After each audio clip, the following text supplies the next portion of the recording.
I think the live is happening. Okay. Yeah. All right. So we are live. Hello, everybody. Happy Friday. I just want to take a moment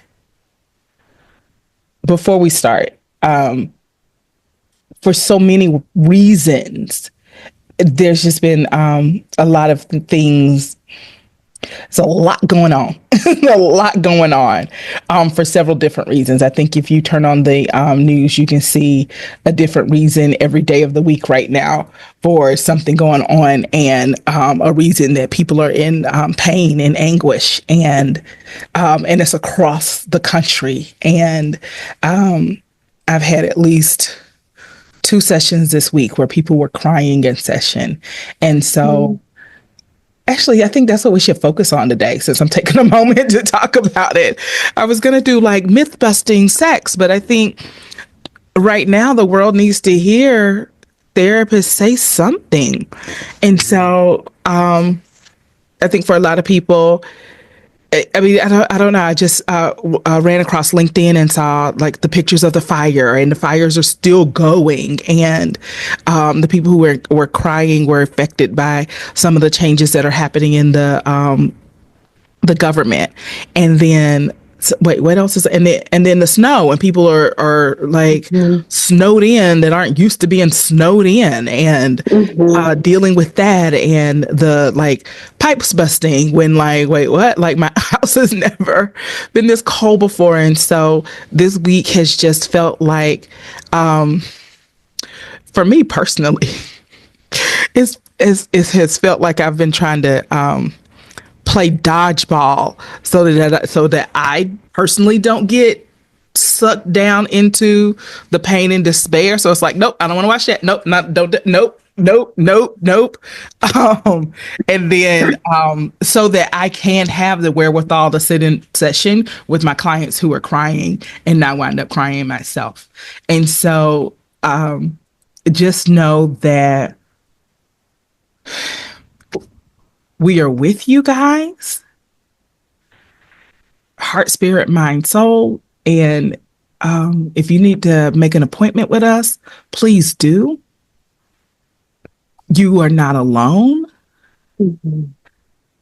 And even when you feel very powerless, there's usually some type of action you can take. And I understand that when there's such global things going on, fires, powers that be, it does make us feel powerless and hopeless, but small steps count. And so remember that. So, okay. All right. What would like each of you like to say? I'm sorry. I started off like feeling high, and then I was like, I feel like this is like, I've got to address, I can't keep ignoring the pain that people are in right now. And so, yeah. Okay. What would y'all like to add to it? And do y'all have some words of hope or words of caution? Words, just put them out there. Magical words to make somebody feel better today. That's what I tell my therapist when I go in. I'm like, say magical words, make me better. Like magical words to make me better now. Yeah. I think for the most part, like a lot of the things that come to my mind are practical things. Because I think a lot of the times practical feels more actionable than more idealistic or lofty words. Like, okay, so just kind of addressing all of those. If you have people that are, you can donate items, you can donate money. This is a great way for stuff that you need to try and get it to some place that would be helpful. Right. If you're snowed in or your house does not have heat, setting up a tent on your bed is a great way to conserve heat, and laying in the tent in your bed with blanket. Yeah. I saw an article that was talking about that they did that on the bed, and while it was 40 degrees in the house, it was 80 degrees in the tent. Because you're keeping the body heat in and conserving energy that way. And then if you're just feeling hopeless about the election, a lot of things is taking action either for yourself. So are you concerned about the economy? Maybe start a garden or start planning for canning or what you can do to take care of your own individual family. If you're concerned about helping others, volunteer, donating, helping out soup kitchens, stocking the local pantries, what can be done in your local sphere to have an influence, because I talk to a lot of my clients about a lot of the anxiety that they have. And it's like, yes, I hear you.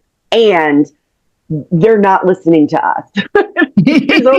there's only so much we're able to do and influence. Mm-hmm. And so it's Mm-hmm. really about taking it in a more local sphere, and like, how can you serve the people in your house? How can you serve the people in your community? What does that look like to Yeah. start? And it could be running for office, local offices that are available, Mm-hmm. like start being the change, doing letter writing campaigns, calling your congressmen or senators. So there are a lot of things there that are actionable. And even though it feels hopeless, also preserve your own energy. Like, just because you feel the call to do all of these things doesn't mean that you're able to do all of these things and keep yourself Right. afloat. So Yeah. I think that's important to realize as well. Right. So, first of all, you're brilliant. Thank you. You just brilliant. You made it so practical and so real, and everything you said is an action step somebody could take in the next couple of days. And so I love that. I think to piggyback off of that, what you said, I just want to go a little deeper on that. You may need to get very practical and write down, what are my fears and what's one thing I can do to address them. And so, if my fear is the economy's going to tank and I'm not going to have any money and I'm not going to maybe feed myself. Okay, let's just acknowledge what that fear is. Okay. And then, like Jessica said, do we need to start canning? Do we need to start preserving? Like, what do we need to do? I'd like to say I just started my fermentation journey. And so I have fermented some ginger and honey, and I'm excited. I just started. Next thing is fermenting garlic. But and it could be fun, and it could be new, and it's a nice distraction, and it's something practical that you can do. And so if it's another concern, really voicing that fear so that you identify, okay, what am I scared of? The way anxiety works in our brains is we'll just be scared. Like, there's a tiger in the street and it's going to eat me, as opposed to, okay, what am I scared of? I'm scared that there's a tiger. When was the last time a tiger got loose and it was in the street, actually? And so sometimes just looking at the fears and coming up with practical solutions are good. Some clients, it is helpful for you to look at worst case scenario and plan for that. Some of y'all, that doesn't work. Some of you need to practice doing best case scenario thinking. So govern yourself, but do the work. Just don't sit in the thoughts. Just don't sit in the thoughts. Like, what can I practically do? You also might want to talk about, I feel like there are so many problems in the world right now. Pick a problem, like write down the list, pick a problem, and figure out how on a grassroots level you can contribute to that problem. And so if you want to pick the fires in California, that's great. Do that. If you want to pick political mess, then pick that. If you want to help the people in all of the other countries that may need our help, pick that. But you can't do everything. And so if you focus on like one global world problem or national world problem, that's enough. And telling yourself that's enough. And so there used to be a little saying used to be like, each one teach one. But I think if each one reach one, in this, if we just reach one other person and make their life better in some type of way, I think that'll make us feel really good. We'll see ourselves taking action. That'll feel really good. And we're contributing to the world. And so we're helping. And it's one of those things we'll say negatively, what was the straw that broke the camel's back? But positively, a lot of little things add up. And so be one of those little things that'll add up. And then my hope, my joy, what I know is a little thing will make a difference in somebody's life. Mm-hmm. That's what I know. And so I have a sister who's special needs. And when I was young, let me say maybe in my 20s or something like that, she likes to say hello to everybody. So she's like, hi, hello, And in my 20s, I was absolutely mortified. Stop it, Teresa. Stop it. Like, you're embarrassing me. Um, and this lady in the store walked up to me and she said, oh my God, her saying hello to me it just touched my heart. It made my day. I was having such a bad day and she brought joy to me. And so I got it together. I got it together and realized that that little thing just helped that one person. And so you just never know what little thing can help somebody.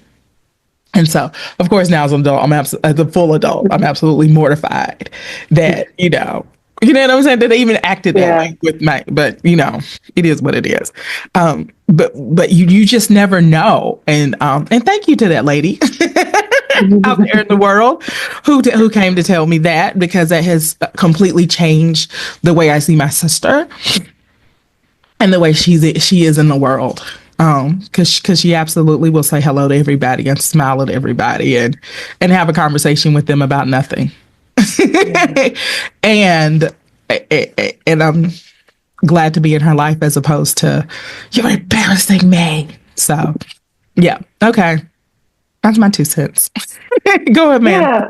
Yeah. If I could add, as a recovering people pleaser, and also somebody who, y'all wouldn't know this. I started my career in diplomacy, so I'm also a recovering news addict.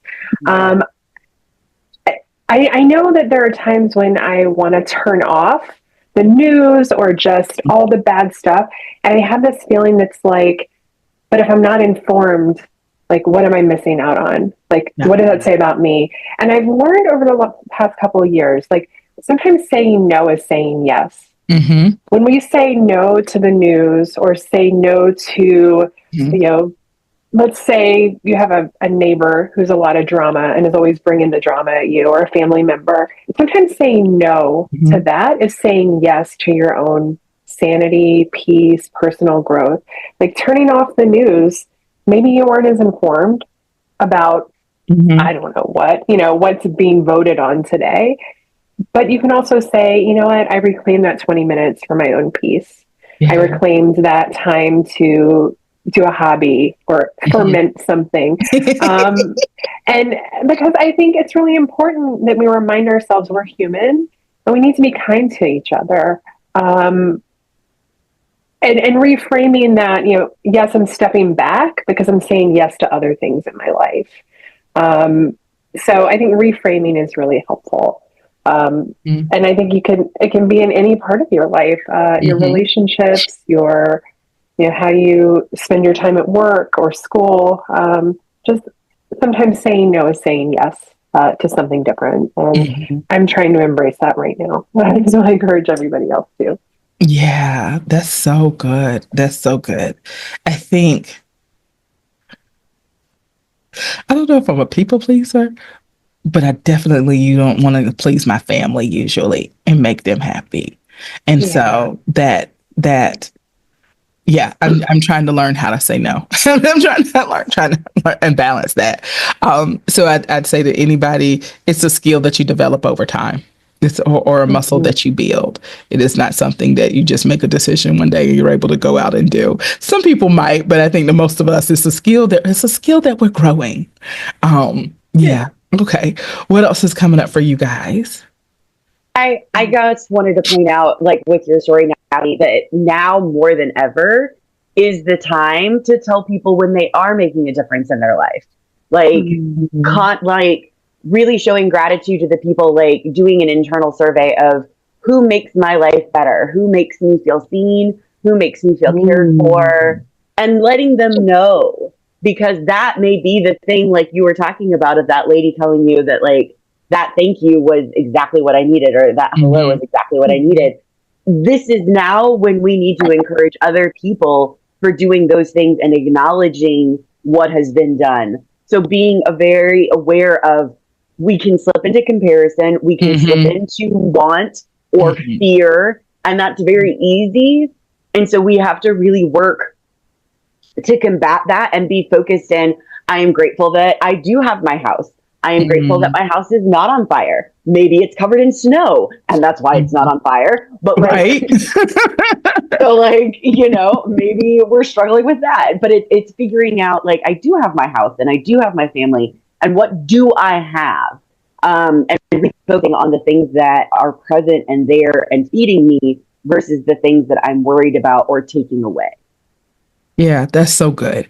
All right. So, guys, I want to give anybody listening to us a very practical thing to do, which is make a gratitude list each day. Right. And so we have the science behind this. Like it will, because our brain is neuroplastic. So it will help you. It will help. It will benefit you to look at what you can be grateful for. And I get some days you're like, I'm not grateful for anything. And so you may need to get really, really practical. I'm grateful I still have 10 toes on my body. I'm grateful that I have curtains on my windows because somebody's still using towels and sheets. I'm grateful. I'm grateful that I have a roof over my head, a floor to sleep on if I'm sleeping on a floor and not a bed. Because I think Absolutely. right, and so that simple act of making a gratitude list, and I'm sure they have 1,000 apps out there for making a gratitude list. I say get good old fashioned paper and pencil. There's something cathartic to actually writing and writing it out, and that will move you forward. That will help you start to see yourself differently and the world differently. It takes about, I think the last research I read was like 13 days. And so let's just plan that you're going to do it for 2 to 3 weeks before you start to look for any type of change in your life, but consistently. And I'm going to say 10 things, like push yourself to come up with 10 things, And if I can chime in, Natalie, I'm so glad that you included like that caveat that some days we don't feel grateful for anything, but getting like really to the meat of like having toes or, that my hair hasn't fallen out or, like whatever. Because I think our culture is often like toxically positive. And we want to be thankful for these I'm so thankful that I have this beautiful home or, sometimes you can't feel that. Like we can hold both, right? Like things are really scary outside some days. And instead of and like my feet are still here or whatever. Right. It's because I know because I started this practice of gratitude a couple of years ago and I really resisted at first. I'm like, this is kind of stupid. Like it's invalidating my own like negative experiences. But when I leaned in, kind of how you're talking about, there's always something I can be grateful for. I'm on this side of the dirt, right? I'm not 16 under today. And like sometimes I'll try for 10, but I get 2.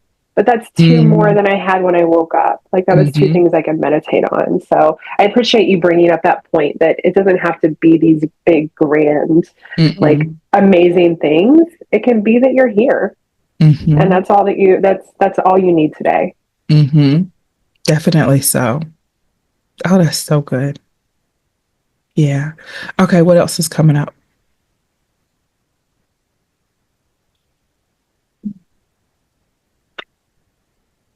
You're muted, Jessica. Thank you.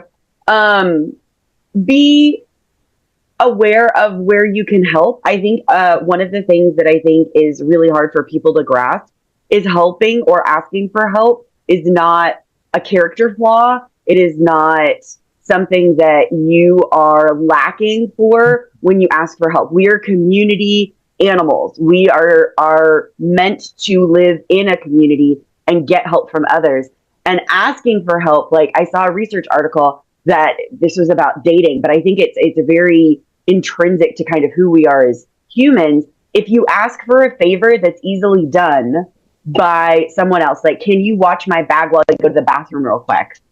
That person is more likely to like you because they are able to help you. That's interesting. Right? I think it's so great. Yeah. And I think it's one of those things that we forget that like, no, I don't want to be a burden, or they have other things going on. If they have other things going on that feels overwhelming, helping you may help them feel empowered to take care of their own problems. Yes. So like, and sharing that burden may make them feel not alone. Yeah. And that they're validated in those experiences of like, oh my God, I thought I was the only one struggling out here. I thought I was the only one that was like underwater. Yeah. And it's like, no, we're all struggling. And so being able to ask for help and being able to voice what you need is incredibly powerful and important, not only for you, but for the others around you that want to support you and want to love you and may not know how, but being able to like, hey, could you do the dishes for me? Because I can't today. That's so good. Because I feel like that. I won't say once a week, but I feel like every other week I'm having this conversation with somebody about, well, I don't want to be a burden. But if my friends or my siblings or family members were struggling with something and they didn't contact me, I'd be hurt and offended. Absolutely. And that's what most people feel. And so I'd really like to know kind of where this I don't want to be a burden came from, because it seems to be more prevalent. And then when I asked them, but what if any of your friends didn't tell you something because they didn't want to be a burden to you? Oh my God, I'd be upset with them. Like I'd especially if it's something that at that point in time we might have an abundance of, whether it's time, money, energy, space, how dare they not trust me? How dare they not be in community with me, be in relationship with me? And so I want you guys to look, if anybody's feeling that I don't want to be a burden, please look at that. Just please. And probably make a list of everybody who, if they said that to you, you'd just be horrified. And then those are the people that you can ask for help from, because they would probably be equally horrified if you didn't ask them. So it is like I have several friends that I would be like, how dare you not tell me that? Like, I thought we were friends. We've been through so much. And how would you not tell me you were struggling in the area? So definitely. Okay. Anything else we can say to help the people today? Be kind to yourself. It's really hard right now. As you open it up, Natalie, like there's all these like big figurative and literal fires, Right. And we're human beings. So be kind to yourself, be kind to yourself in your relationships. I know a number of couples who are like mixed political affiliation couples who are really struggling right now. Be kind in your, or extended families who are torn apart. A lot of my classmates actually are in California and dealing with fires right now. And because my school is based in California, just be kind to yourself and to others. I mean, we've been talking about like reaching out, to others and offering assistance. Be kind, because tomorrow's another day and we get to try again. So if today isn't going well, like you get another chance tomorrow. Thank goodness. So yeah, I think kindness is what I'm taking from this conversation. Okay. Jessica, final words? I feel so contrary because half the time we're on these and I'm like, ooh, and set limits. Because like but that's one of the things that I love about you, because nothing is one-sided, right? Nothing is one way. Like I don't, and so I love that. I just love that about you, that we can bring the difference of it and look at the head side and the tail side and no. So I love it. Okay.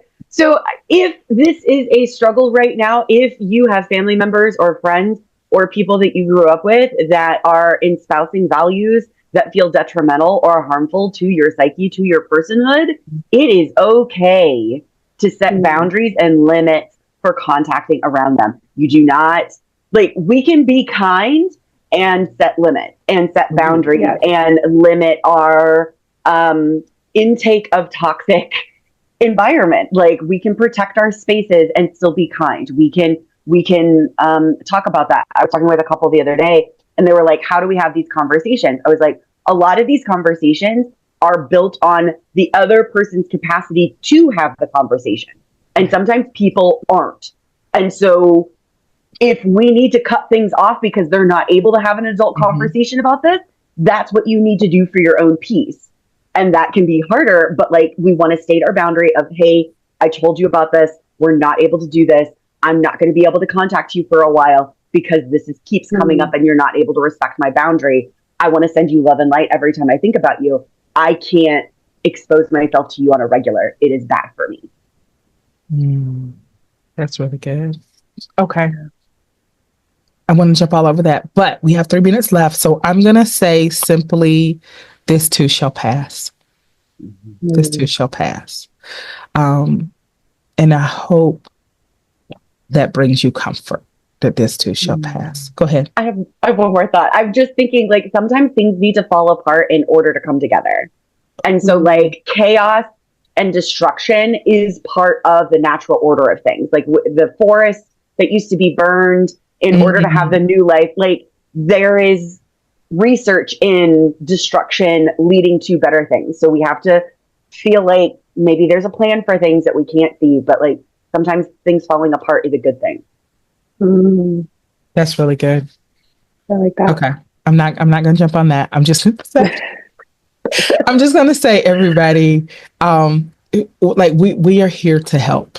And so if you need a therapist and you don't have a therapist, you need a sounding board and you don't have a sounding board right now, or you want to say there's some things in your head that you don't want to say out loud. And yet you feel like you need to say them out loud to just get them off your chest. That's what therapy's for. So come do it. We will hold your confidence and hold your heart. We will do that. And it's okay. It's okay to come to therapy and cry. It's always so interesting when clients like, I'm sorry, I'm crying. This is the one place where I kind of feel like, if you're crying, I'm doing a good job. Like you get points for crying in therapy. But it's also so interesting. Like, I'm so sorry, I'm an emotional mess. This is where you're supposed to be an emotional mess at. This is where you can say, this is fucked and I don't like it and I still got to function and that's not fair. And so the therapy is the place you can do that. So we are here with open hearts and open arms, open Zoom sessions. All right, ladies, I'll see you guys next week. Y'all have a great day. Bye. Bye.